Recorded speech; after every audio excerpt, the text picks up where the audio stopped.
Bem, queridos, ano novo, série nova. Vamos iniciar. Obrigado. Nós vamos iniciar nesse domingo uma nova série de mensagens, a série Siga-me, que nos traz uma pergunta que será respondida ao longo desse mês de janeiro: o que significa ser discípulo de Jesus? E para essa primeira mensagem, eu quero convidar você a abrir o Evangelho de Mateus juntamente comigo. No capítulo 4, nós vamos ler o trecho que vai do verso 18 ao verso 22. É uma passagem muito conhecida, até porque é uma destas passagens em que Jesus usa exatamente essa expressão que é o tema da nossa série: siga-me. Para quem ele diz essas palavras? Qual foi o sentido desse chamado e qual o impacto disso na vida daqueles que o ouviram e na vida da gente hoje? É sobre isso que a gente vai conversar e refletir nessa manhã. Evangelho de Mateus, no capítulo 4, a partir do verso 18, a Bíblia diz assim: andando à beira do mar da Galileia, Jesus viu dois irmãos, Simão, chamado Pedro, e seu irmão André. Eles estavam lançando redes ao mar, pois eram pescadores. E disse Jesus: sigam-me, e eu os farei pescadores de homens. No mesmo instante, eles deixaram as suas redes e o seguiram. Indo adiante, viu outros dois irmãos, Tiago, filho de Zebedeu, e João, seu irmão. Eles estavam num barco com seu pai, Zebedeu, preparando as suas redes. Jesus os chamou e eles, deixando imediatamente seu pai e o barco, o seguiram. Até aqui, vamos orar juntos? Senhor, estamos diante da Tua Palavra nessa manhã, diante de uma nova série de mensagens em nossa igreja, mas diante do mesmo antigo e poderoso Evangelho, centro da nossa vida, centro dessa igreja. E o que nós te pedimos nessa manhã é que, com o auxílio do Teu Espírito Santo, o Senhor nos instrua e nos ensine o poder e o impacto na nossa vida de ouvirmos um dia esse bendito chamado: sigam-me, venham após mim, sejam meus discípulos. Ajuda-nos, Senhor, a compreender a Tua Palavra. Mais do que compreender, ajuda-nos, Senhor, a viver a espécie de vida que o Senhor nos convida, pelo Teu poder e para a Tua glória, em nome de Jesus, amém. Queridos, nós estamos no início de um novo ano, e essa fase é aquela fase em que nós ressaltamos muito esse aspecto, né? Início de um novo ano, aquele momento em que muitas pessoas fazem as suas resoluções pessoais, as suas anotações. Inclusive saiu essa semana um artigo, se eu não me engano, na Veja, falando sobre essas resoluções de ano novo, que quando nós as escrevemos, nós aumentamos em muito a possibilidade de realmente colocá-las em prática. Ou seja, não apenas pensamos nas coisas que queremos fazer, mas escrevemos essas coisas de modo que recorrentemente possamos lembrar daquilo que deliberamos para a nossa própria vida no novo ano. Bem, essa é a fase em que as pessoas planejam mudanças, essa é a fase em que pessoas ainda estão estabelecendo metas. Talvez você mesmo já tenha feito alguns ajustes, ou pelo menos já tenha refletido em alguns ajustes que você deseja fazer na sua vida em 2025. Talvez na sua lista esteja lá: em 2025 eu quero melhorar a minha saúde, eu quero cuidar melhor da minha saúde, a qualidade do meu sono, a qualidade da minha alimentação, a prática de alguma atividade física. Talvez você já tenha colocado como uma meta para esse ano avançar na carreira profissional, seja cursando uma nova pós-graduação, entrando num mestrado, dando uma guinada na sua área de trabalho, empreendendo num novo negócio. Tem entrado talvez na sua lista para o ano isso. Talvez você tenha colocado ou tenha pensado como uma boa resolução para 2025 dedicar mais tempo à sua família. Você olha para 2024 e quem sabe até para os anos anteriores e pense: meu tempo com os meus filhos não foi tão legal, meu tempo de qualidade com meu cônjuge não foi tão bom, meu tempo com pessoas que são muito caras para mim meus pais, parentes, não foi tão bom como eu gostaria, então é uma resolução para o meu ano, eu quero dedicar mais tempo à minha família. Pode ser inclusive que você tenha colocado como uma resolução para 2025, crescer espiritualmente como um cristão. Em 2025 eu quero ler mais a Bíblia, em 2025 eu quero orar mais, em 2025 eu quero servir na igreja. Talvez esteja na tua lista. Essas resoluções, elas são importantes.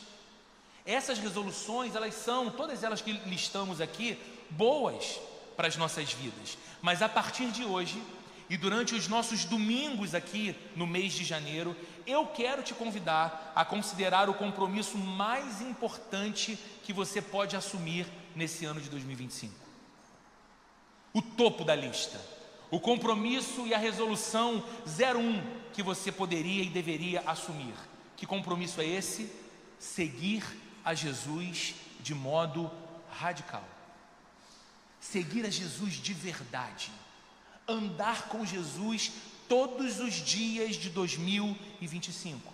Essa série, Siga-me, o que significa ser discípulo de Jesus, é um chamado para nós olharmos para além das metas temporais. Sabe? Aquelas metas que a gente estabelece, mas podemos cumprir ou não, podemos executar ou não, podemos experimentar ou não. Essa série vai nos convidar para olhar para além destas metas e abraçarmos o propósito de Deus para as nossas vidas. Que propósito é esse? Andarmos com seu Filho Jesus, nos parecermos com seu Filho Jesus, refletirmos a glória e a imagem do seu Filho Jesus em nossa vida. E esse texto que lemos hoje, no Evangelho de Mateus, capítulo 4, nós vemos o momento em que Jesus chama os seus primeiros discípulos. É o primeiro chamado ao discipulado registrado na Bíblia, feito por Jesus. E ele chama aqui 4 irmãos. Na verdade, 4 homens, 2 eram irmãos. Jesus, me confundi. 4 homens, certo? Pedro e seu irmão André, Tiago e seu irmão João. Pronto. Melhorou assim. Esses homens estavam nas suas rotinas diárias. Esses homens estavam cuidando das suas responsabilidades quando eles ouviram esse chamado transformador: sigam-me e eu farei de vocês pescadores de homens. É interessante, né? Porque Jesus não encontrou homens ociosos. Jesus não encontrou homens que não tinham o que fazer. Jesus não encontrou pessoas que não tinham responsabilidades sobre si. Não, Jesus encontrou pessoas ocupadas. Aliás, foi inclusive ao local de trabalho delas para fazer esse convite. E esse convite mudou para sempre a vida daqueles homens. E acredite, esse convite continua sendo feito por Jesus. E ele tem o poder de mudar para sempre a sua vida e a minha vida. Quando nós não apenas lemos nas Escrituras, mas entendemos que ele nos chama para segui-lo hoje, no tempo presente.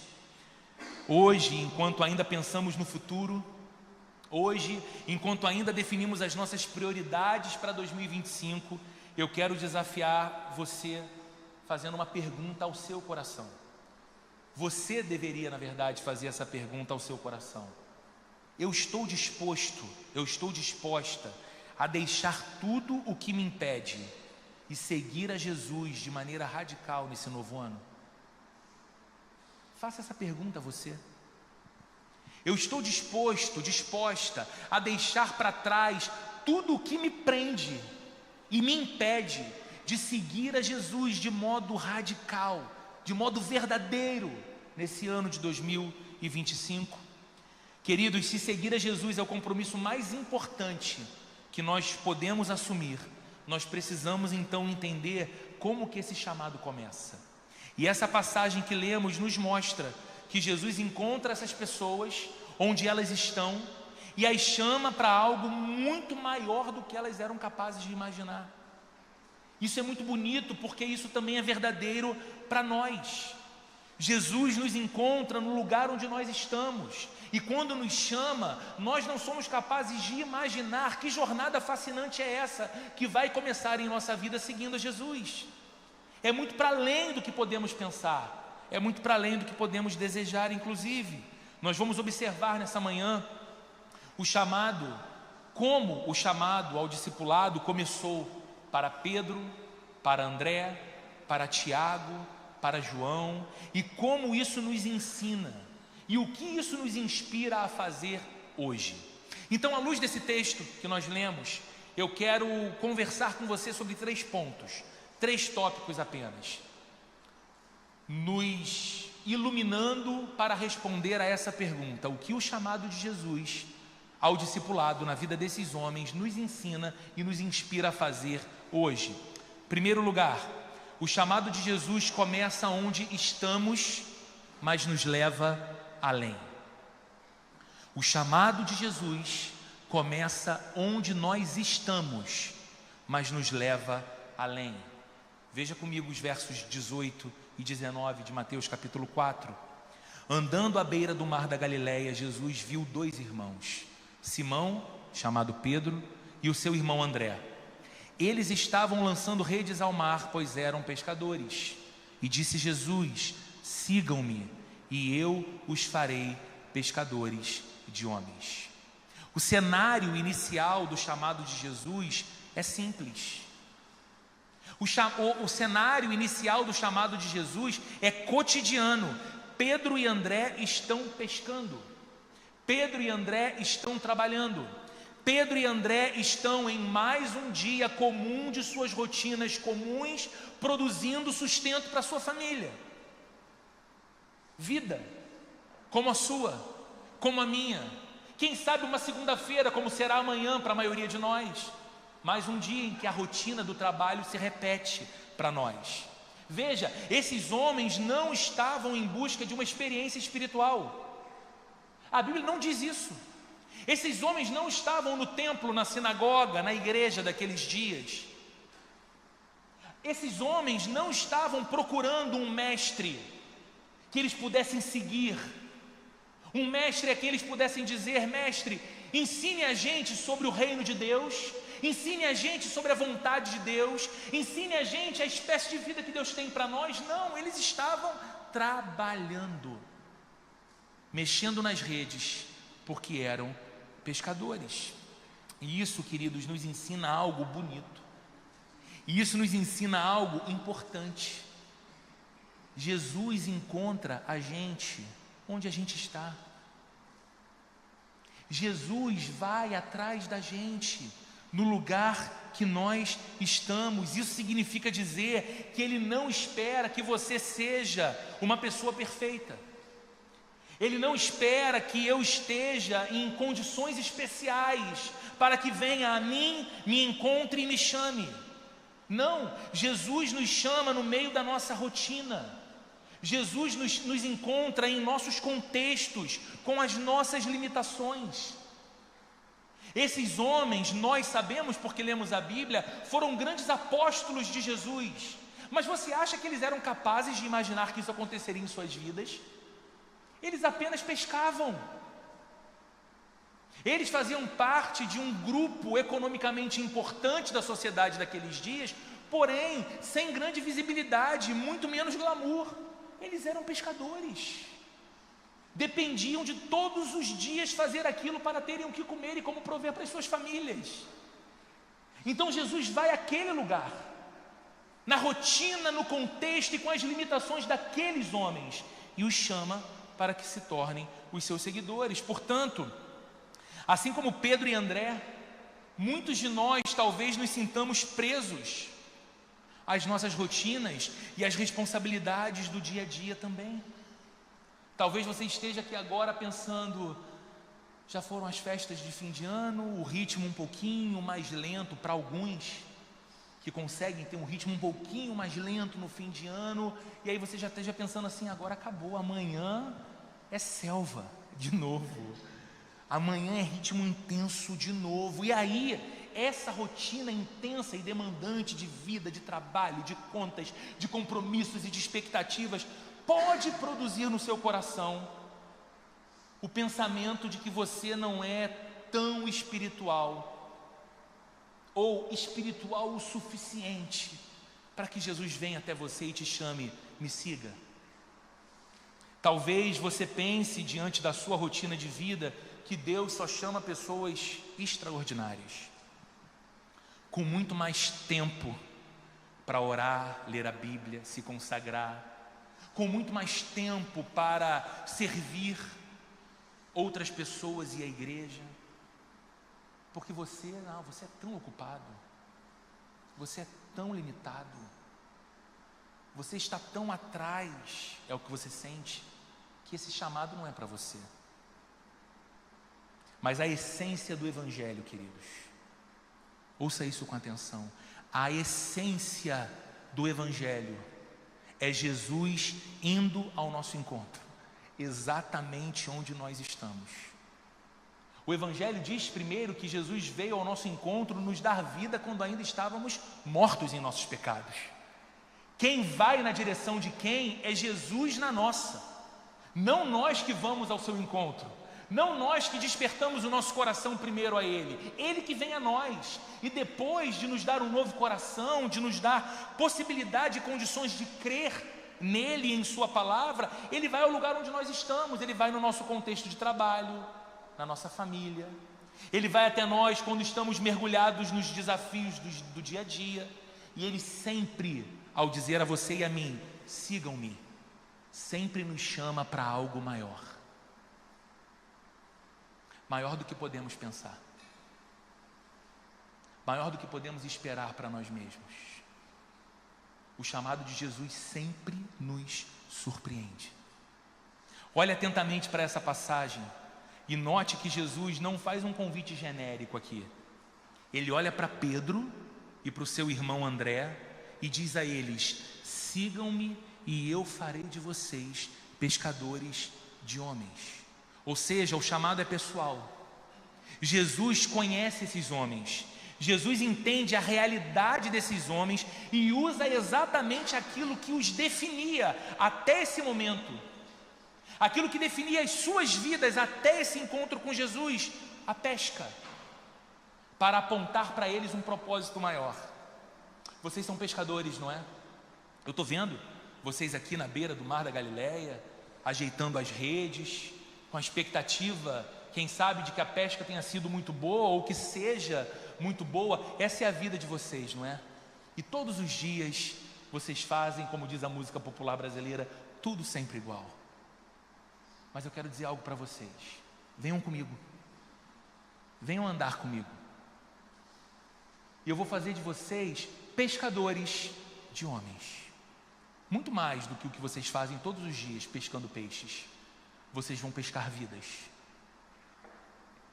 Ele os chama não apenas para segui-lo, mas para, ao segui-lo, serem transformados em algo novo, com sentido e com impacto eterno.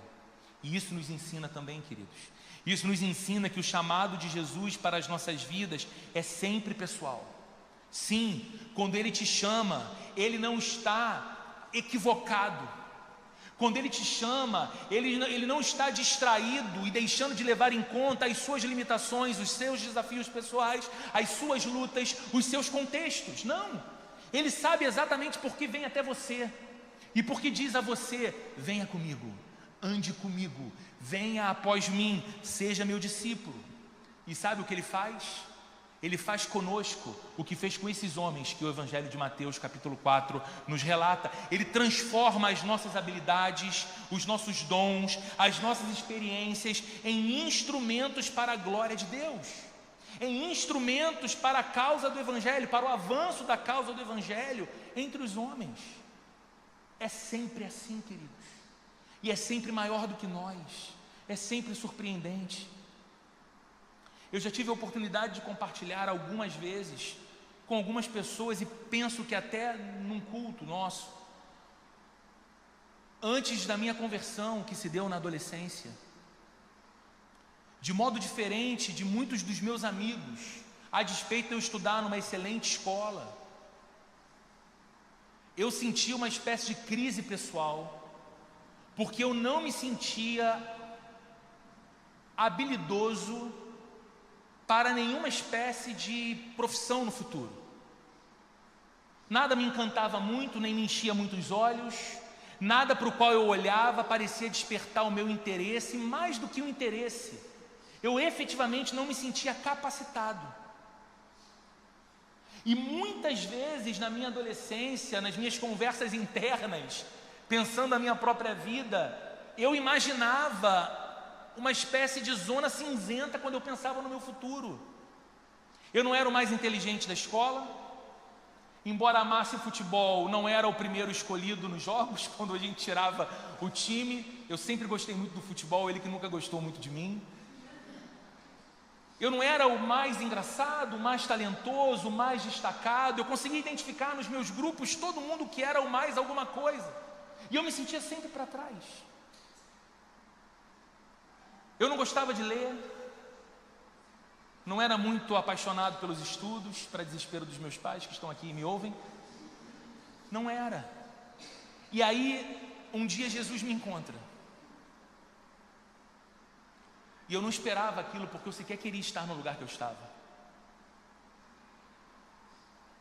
E eu ouvi um bando de pessoas cantando uma música que eu descobri depois que era a música mais tocada nas igrejas naquela época. Dizia: não há Deus maior, não há Deus melhor, não há Deus tão grande como o nosso Deus. Criou os céus, criou a terra, criou o sol, as estrelas, tudo Ele fez para o seu louvor. E eu senti algo sobre a minha vida, físico mesmo, que eu nunca havia sentido antes. Como se pela primeira vez eu tivesse tido a sensação de que realmente eu vivia. E eu comecei a ver tanta beleza naquelas poucas vozes, naquele culto de quarta-feira à noite, cantando aquela música, que é como se tudo tivesse feito sentido naquele dia. E naquele dia eu efetivamente amei a Deus, pela primeira vez. E me lembro então de adquirir uma Bíblia e começar a ler aos 14 anos, vorazmente uma Bíblia. Apaixonado por Deus e apaixonado pela Bíblia. E lendo, eu não gostava de ler, e comecei a ler mais e me encantar com tudo que eu via. E comecei a perceber no meu coração essa coisa que a gente depois vai discernindo que era a voz de Deus falando com a gente, mas a gente tem receio do que é isso, sinalizando algo para a minha vida relacionado a uma vocação, ao cuidado de pessoas, à pregação do Evangelho, ao ensino das Escrituras. E sempre que isso vinha ao meu coração, um temor vinha junto. Primeiro porque não havia ninguém muito religioso na minha família, muito menos alguém envolvido com liderança de igreja, com ministério sagrado. E via um receio do inédito, e mais do que isso, via o receio da minha incapacidade. E queridos, eu vejo que nesses 30 anos de caminhada com Jesus, que Ele começou dizendo: me segue, vem andar comigo. Eu podia certamente apenas dizer sim, porque era um convite gracioso demais, mas eu nunca podia imaginar que um dia, 30 anos depois, eu estaria com a Bíblia aberta, pregando o Evangelho para tanta gente querida e inteligente, podendo ser pela bondade de Deus e apenas pela bondade de Deus, por nenhum mérito meu, um instrumento do amor dEle para a vida de outras pessoas. Mas um dia Ele veio naquele meu contexto, daquele menino cheio de receios quanto ao futuro, cheio de dúvidas quanto à própria vida, cheio de medos, e me chamou para algo novo, que continua me surpreendendo até hoje. Assim como Pedro e André foram chamados para serem pescadores de homens, Jesus quer usar a sua vida, seja qual for a sua profissão, seja qual for o seu contexto, para tocar outras vidas e assim glorificar a Deus. É para isso que Ele te chama. Outro aspecto que precisamos saber é que o chamado de Jesus nunca é apenas sobre nós. Ele nos chama para segui-lo e ao mesmo tempo nos dá um propósito que vai além das nossas ambições pessoais. Por que é importante dizer isso? Porque muita gente tem sido ensinada equivocadamente que entregue sua vida a Jesus e você vai começar a viver a espécie de vida mais espetacular que você jamais imaginou para você. Serão muitas bênçãos, será muita prosperidade, serão muitas conquistas, e amém, se Deus quiser fazer isso com você, amigo. Que bom se Deus decidir te dar estas coisas, mas seguir a Jesus e ser um discípulo é muito mais do que esse jogo de ganha-ganha. Pelo contrário, talvez ao ser chamado para seguir Jesus, você vai ouvi-lo dizer a você que agora chegou o momento de você entregar. Você não vai mais se preocupar tanto em receber. Você já não vai mais ser o centro do seu próprio universo. Jesus foi para esse lugar e agora, por causa dele, você é um reflexo do amor dele por onde você vai. Pedro e André deixaram de ser apenas pescadores para se tornarem participantes do plano de Deus para alcançar o mundo e transformar pessoas para sempre. Eles abandonaram as suas redes porque entenderam que seguir Jesus era o maior propósito de suas vidas. Então eles deixaram as redes para trás. Hoje, Jesus continua nos chamando para um propósito maior. Isso pode significar deixar algo para trás. Seja um pecado que temos domesticado, um pecado que deveria estar distante de nós, mas teimamos em manter perto. Seja uma prioridade equivocada, está no topo da nossa lista e nem deveria estar no top 10. Seja um medo que nos tem paralisado. O chamado do Senhor é para vivermos não apenas para nós mesmos, mas vivermos para Ele, para o avanço do reino de Deus no mundo e para que façamos discípulos para Jesus por onde Ele nos guiar. Onde é que você está? Não hoje, não agora, mas qual é o teu contexto hoje? Qual é o lugar da tua vida cotidiana? Quem são as pessoas que Deus tem colocado cruzando o teu caminho todos os dias? Como você pode dar testemunho de Jesus e fazer destes que Deus colocou perto de você discípulos de Cristo, assim como você é? Jesus nos convida a impactar vidas, a compartilhar o Evangelho e a ser testemunhas da sua graça e do seu amor. Mas o chamado de Jesus não apenas nos encontra onde estamos. O chamado de Jesus, como veremos nesse texto, também nos exige uma espécie de resposta radical.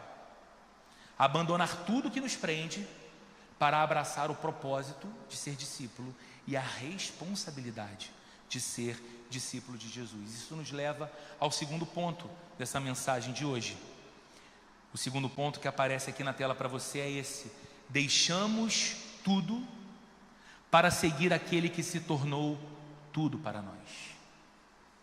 Esse é o sentido de deixar as redes, como os apóstolos fizeram.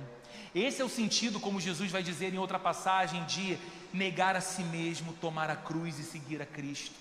Esse é o sentido. Deixamos tudo para seguir aquele que se tornou tudo para nós. Veja os versos 20, 21 e 22.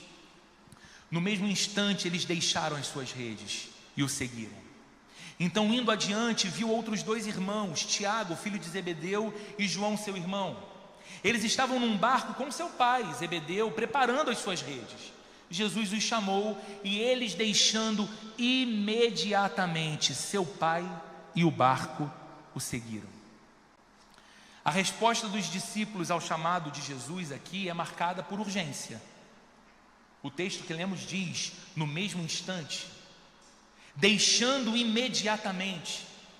Ou seja, eles deixam as suas redes, eles deixam os seus barcos, e no caso de Tiago e de João, eles deixam até o pai com quem trabalhavam, Zebedeu, para seguir a Jesus. Queridos, às vezes lemos o texto bíblico e não refletimos no que ele nos ensina. Isso representava um abandono radical das garantias desses homens até aquele momento. Afinal de contas, redes e barcos simbolizavam mais do que ferramentas de trabalho para eles. Redes e barcos eram a base do sustento deles, logo a base da segurança deles. Você muitas vezes já deve ter passado pela experiência de ter um filho ou uma filha pedindo a você num dia específico: fica comigo, vamos passear, não vai trabalhar agora não, ou não vai trabalhar hoje não. E muitas vezes, ainda que com o coração partido, você teve de responder: mas papai tem que ir, mamãe tem que ir. É pelo nosso sustento, é para que a gente possa ter conforto. Se papai não trabalhar, a gente não consegue ter a nossa casa. Se mamãe não for trabalhar, a gente não consegue passear nas férias. Não há conversas assim dentro de casa? Porque nós até hoje estamos associando a nossa segurança e as nossas garantias com a nossa vocação profissional, o nosso trabalho. E a Bíblia aqui está dizendo que esses homens imediatamente deixam tudo isso para trás e vão seguir a Jesus.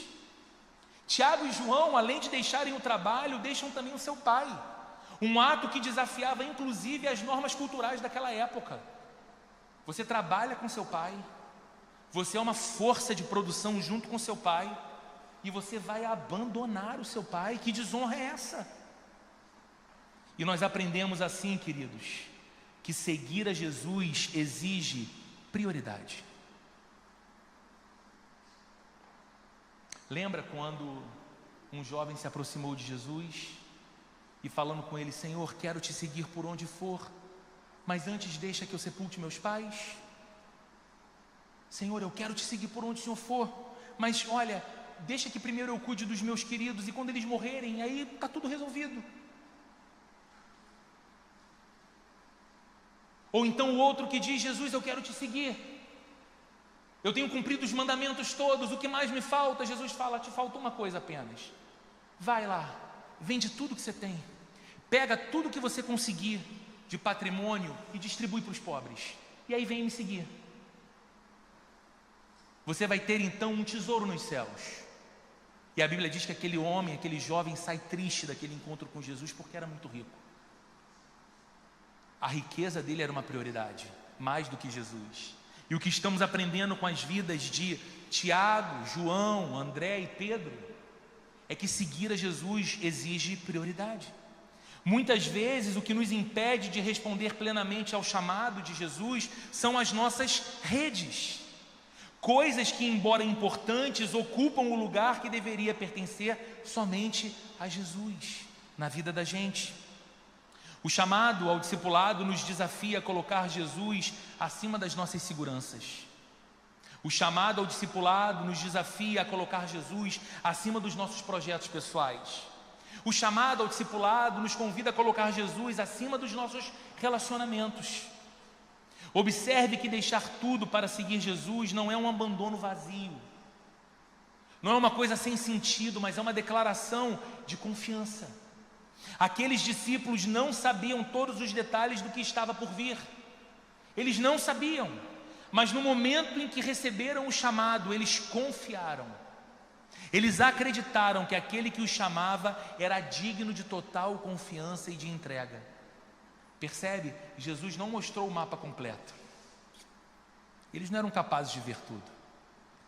Ele só disse para eles: venham comigo, eu vou fazer de vocês pescadores de homens. E eles confiaram que aquele que os chamava guiaria suas vidas. Eles confiaram que aquele que guiaria as suas vidas providenciaria tudo o que eles necessitassem. A prontidão dos discípulos em deixar tudo demonstra que eles reconheceram algo especial em Jesus.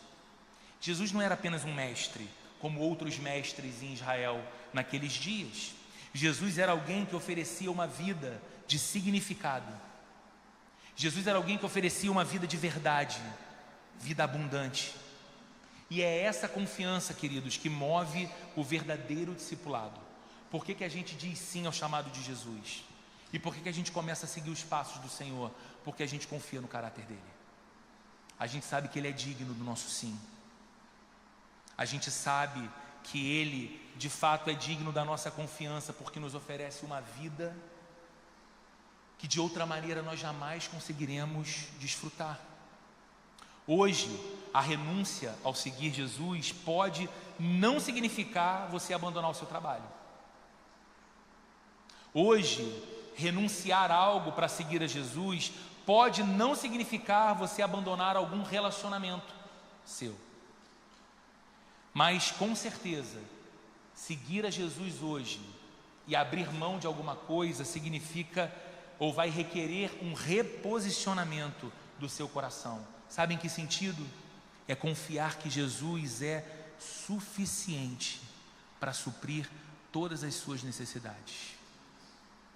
que quando ele diz: largue as redes das suas seguranças humanas para me seguir, ainda que isso signifique depender de viver de milagres, você confia naquele que é o Todo-Poderoso que opera milagres, e você segue Jesus. É confiar que Ele é suficiente para suprir as nossas necessidades, mesmo quando isso exige de nós o abandono de algum sonho, abortar alguns planos, deixar para trás alguns pecados que, embora nos afastem de Deus, teimamos em manter na nossa vida. Ao abandonar tudo, os discípulos não apenas deixaram muito para trás, eles também abraçaram uma nova identidade, eles abraçaram uma nova missão de vida. Esses homens já não seriam mais definidos por suas profissões ou por seus contextos familiares.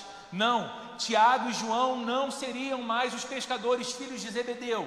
Tiago e João seriam agora os apóstolos de Jesus, discípulos de Cristo, pescadores de homens, dando testemunho do Evangelho por onde eles caminhassem. O ato de abandonar tudo não era um fim. O ato de abandonar tudo era o início de uma jornada revolucionária e transformadora. Quando deixamos as nossas redes para seguir Jesus, Ele nos dá uma nova identidade, um novo propósito. O que você tem permitido que defina a sua vida, mais do que ser discípulo de Cristo? Quem é você? Como você costuma responder essa pergunta? Dizendo qual é a tua formação acadêmica? Dizendo qual é a sua profissão? Dizendo qual é o seu sobrenome para que as pessoas saibam a sua linhagem familiar? Ou o que te define é: eu sou o seguidor de Jesus de Nazaré, Ele está vivo, um dia Ele entrou na minha história e Ele falou: me segue, e desde então meu coração foi rendido a Ele, e eu o acompanho por onde eu for, e a maior ambição da minha vida é manifestar o seu amor e a sua glória por onde Ele me guiar. Não somos mais, queridos, definidos pelo que possuímos, não somos mais definidos pelo que fazemos, mas pelo chamado para sermos discípulos que vivem para a glória de Deus. Então veja, essa é a maravilhosa lógica do Evangelho, uma lógica que o mundo não entende. Deixar tudo para seguir a Jesus não é perder, é ganhar. Foi Ele mesmo que disse, não é? Aquele que quiser salvar a sua vida, a perderá, mas quem perder a sua vida por amor de mim e do Evangelho, esse a salvará. É renunciar a seguranças temporais para abraçar o propósito eterno que somente Ele pode oferecer aos homens. É mudar uma chave na sua cabeça que tem feito você pensar que ser um discípulo de Jesus que impacta a vida de outras pessoas é coisa para alguns especiais. Se te ensinaram isso, te ensinaram errado. O único especial nessa história toda é o próprio Senhor Jesus. O resto é gente quebrada, restaurada pela misericórdia divina. E eu falo isso com propriedade. Eis aqui a primeira pessoa que se reconhece como um quebrado, que Deus usa por pura misericórdia e graça. Essa é a lógica do Evangelho. Quando renunciamos a essas seguranças temporais, nós abraçamos o propósito que Deus tem para nós. Assim como esses primeiros discípulos, nós somos chamados a uma resposta imediata e completa, confiando que Jesus é suficiente para nos guiar para um maravilhoso rumo de vida. Essa transformação que redefine a nossa identidade nos dá também um propósito na missão de Deus. E isso nos leva ao último ponto que eu quero pedir a sua paciência para ouvir e considerar junto comigo. Ele vai aparecer aqui em terceiro lugar. Nós somos transformados para transformar. Esse é o grande propósito da nossa vida. No verso 19, e disse Jesus: sigam-me e eu os farei pescadores de homens. O convite de Jesus não é apenas para segui-lo. O convite de Jesus é para experimentarmos a transformação que Ele realiza na vida de quem o segue. Há quanto tempo você está nesse caminho? Se você é um cristão, se você é um discípulo de Jesus, há quanto tempo esse é o seu caminho?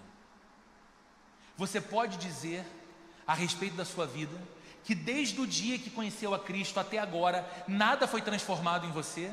Eu duvido.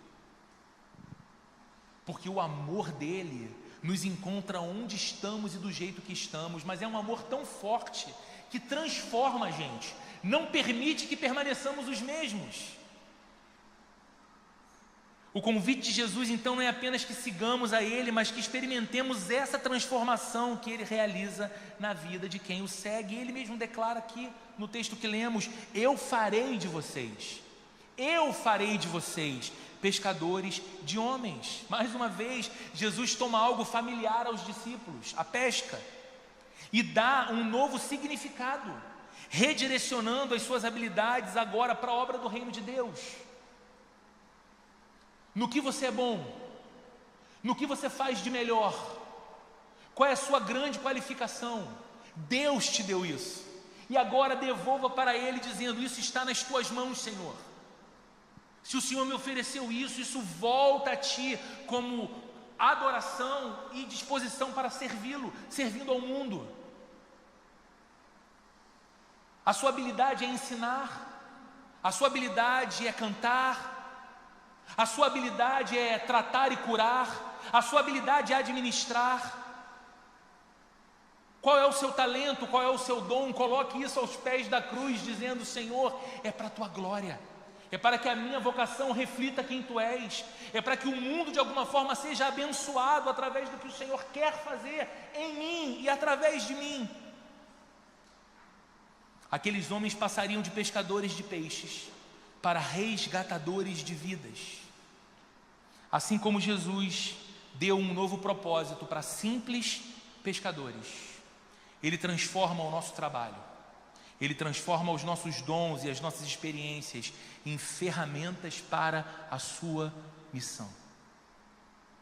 Nossas habilidades, os nossos talentos, a nossa saúde, quando entregues nas mãos do Senhor, tornam-se meios de alcançar, abençoar e edificar pessoas. Por que eu falei da saúde aqui?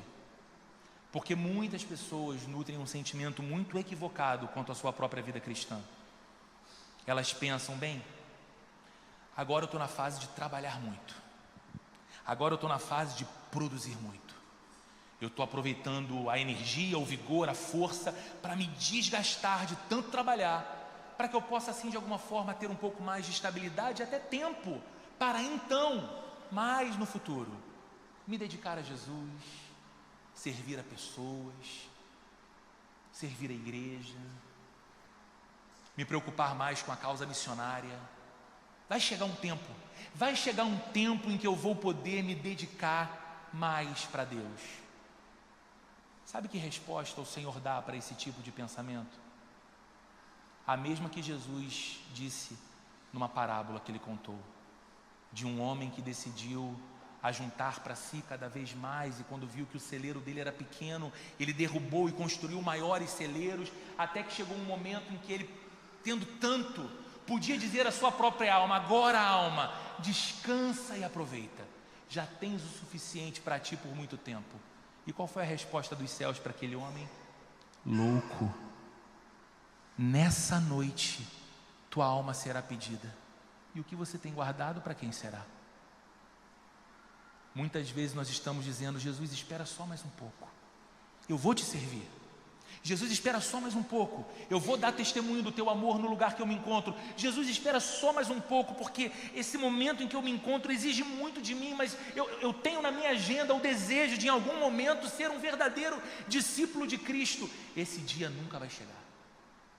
O chamado de Jesus pede de você uma resposta pronta, imediata. O processo de ser feito pescador de homens é uma jornada, queridos. Assim como o processo de ser usado por Deus para a glória dele é uma jornada. Pense em Pedro.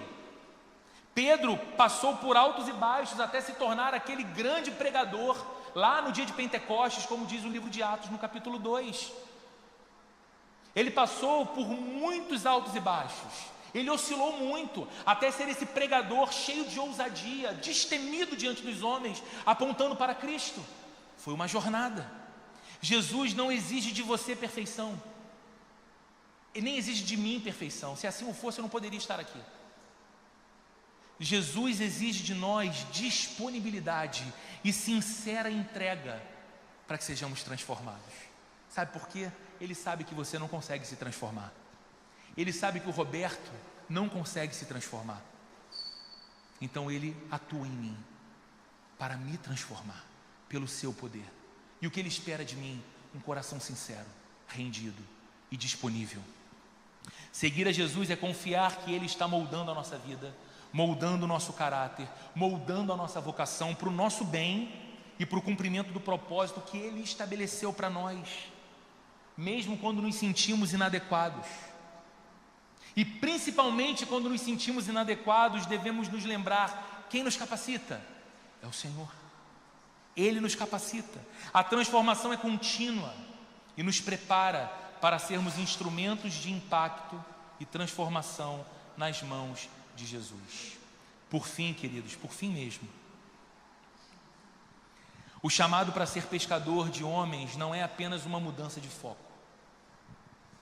Não é que de repente Deus tirou pescadores da sua zona de conforto e tornou esses pescadores em resgatadores de vidas. É mais do que isso. É o envolvimento direto na missão redentora de Deus. Resgatar pessoas para o reino de Deus é o propósito mais elevado que nós podemos ter. Queridos, por que eu estou falando isso? Porque eu percebo que progressivamente os cristãos têm perdido a alegria de celebrar o crescimento da família, quando Deus reúne os seus filhos, quando Deus alcança o perdido, quando pessoas são batizadas. Os cristãos progressivamente deixaram de ter a alegria de dizer: se há festa nos céus, como diz a palavra, quando um pecador se arrepende, tem de haver festa na terra entre os filhos de Deus, porque aquilo que alegra o céu deve alegrar o meu coração. E a gente tem perdido isso. Por isso é importante lembrar: resgatar vidas é o propósito mais elevado que você e eu podemos ter. Jesus estava chamando aqueles discípulos para algo maior do que eles podiam imaginar. Ser parte de uma missão que impactaria gerações e que mudaria a história. E veja, queridos, essa história foi atravessando os séculos e nos alcançou. Essa história de um Deus que salva, essa história de um Jesus que diz: siga-me e eu vou fazer em você algo novo. Isso tem atravessado gerações e chegou até você. E chegou até a mim, e não para em nós, porque agora esse legado avança através de nós. É responsabilidade. Por isso dizemos tanto aqui que o nosso chamado como igreja é ser uma igreja de discípulos que fazem discípulos para Jesus. O propósito de Jesus para cada discípulo permanece o mesmo. Somos chamados a usar os nossos dons e as nossas oportunidades para fazer discípulos, para alcançar os perdidos e para testemunhar do amor e da glória de Deus. Então, os nossos trabalhos, os nossos relacionamentos, os nossos recursos podem ser canais para alcançar vidas e levá-las ao Salvador. Talvez você nunca tenha pensado acerca da sua própria vida assim: eu posso ser o guia de alguém? Pode. Eu posso ser a pessoa que vai guiar alguém até o batismo? Pode, e digo mais, até para além do batismo. Você pode ser a pessoa que vai andar amorosamente ao lado daquele novo irmão, daquela nova irmã, e em amor ensiná-la o Evangelho, os preceitos da palavra, ver através da sua vida Jesus moldando um novo discípulo, uma nova discípula. Nesse início de ano, queridos, quando muitos fazem planos e traçam metas, nós somos lembrados que o maior e mais impactante compromisso que podemos assumir para esse ano é seguir a Jesus. Não há compromisso maior. Estabeleça no topo dos seus objetivos para esse ano: seguir a Jesus. Então eu quero encerrar, e a você que é cristão eu quero fazer algumas perguntas, duas, elas vão aparecer aqui, para que a gente possa refletir e para que a gente possa praticar. Responda não para mim, mas em seu coração: você está vivendo como um verdadeiro discípulo? Você entendeu que o discípulo verdadeiro não é essa pessoa perfeita? Você entendeu que esse discípulo verdadeiro não é essa pessoa totalmente pronta? Você entendeu que esse discípulo é alguém que está vivendo o seu próprio contexto e Jesus vai ao seu encontro e o chama para seguir. Então ele abandona tudo porque entende que Jesus é mais do que suficiente e passa a seguir ao Senhor. Tem sido assim a sua vida? Você é parte dessa igreja ou de alguma outra igreja? Você tem vivido como um discípulo deve viver? Segundo, você está disposto a abandonar as suas redes? Tudo que ocupa o lugar de Jesus na sua vida pode ser uma rede. E seguir com fé, confiança e entrega total os passos de Jesus? Talvez hoje seja um dia de abandono para você, para que você possa reencontrar a sua verdadeira vocação. Talvez hoje o Espírito Santo ilumine teu coração te mostrando que é isso que você deve tirar da sua mão agora, para que o propósito que Deus tem para a sua vida se cumpra de modo pleno e maravilhoso. Esse é o momento de você renovar o compromisso de seguir a Jesus com todo o coração, deixando que Ele molde a sua vida para a glória do seu nome. E se de alguma forma você me ouve hoje, estando aqui, estando online, ouvindo essa mensagem em algum momento que nem eu mesmo sei qual é, e não se entregou ou não deu ainda completamente a sua vida para Jesus, ouça o chamado dele hoje. Sabe o que ele está fazendo hoje ao seu coração? A mesma coisa que ele fez com Pedro, com André, com Tiago e com João. Ele foi até você, te chamou pelo nome e está dizendo a você: siga-me e eu farei algo novo na sua história. Siga-me e eu vou te fazer viver aquilo que você jamais imaginou ser possível viver. Esse chamado é para você, não importa quem você é, não importa o que você tem feito, Jesus está te chamando. E qual resposta você vai dar a Ele hoje? Jesus está nos chamando. E qual resposta nós vamos dar a Ele hoje como igreja? Vamos orar? Você pode ficar de pé. Nós vamos orar e assim encerrar o nosso culto. Senhor, nós sabemos que o Senhor continua chamando pelas praias da Galileia, pelas praias do Rio de Janeiro, nas repartições públicas, nos hospitais, nos castelos, nos palácios, nas favelas, nos barracos. O Senhor continua chamando homens e mulheres, chamando-os pelo nome, dizendo: me sigam, eu farei de vocês resgatadores de vidas. Me sigam e a vida de vocês ganhará o verdadeiro sentido para o qual vocês foram criados. Me sigam e vocês verão que apesar da limitação de vocês, eu farei a minha glória ser conhecida através de vocês. Me sigam e eu transformarei vocês ao ponto de vocês serem capazes de transformar outras pessoas. Ajuda-nos, Senhor, hoje, nesse dia 5 de janeiro, no primeiro domingo de 2025, ajuda-nos a dizer: sim, Senhor, iremos contigo.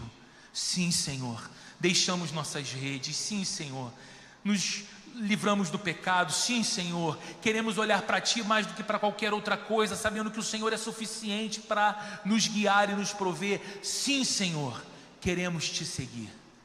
Ajuda-nos, Deus, porque essa boa intenção só pode ser obra do Teu Espírito Santo, mas a realização dela também depende do agir do Teu Espírito Santo. Então cuida de nós, em nome de Jesus. Que o amor de Deus, o nosso Pai, a graça de nosso Senhor e Salvador Jesus Cristo, e a comunhão e a consolação do Espírito Santo de Deus esteja presente com cada um de nós, que ouvindo o chamado santo de Cristo, seguimos após Ele, deixando barcos, redes e todas as outras coisas que nos prendem, para andar com Jesus e sermos usados para a sua glória. Amém e amém.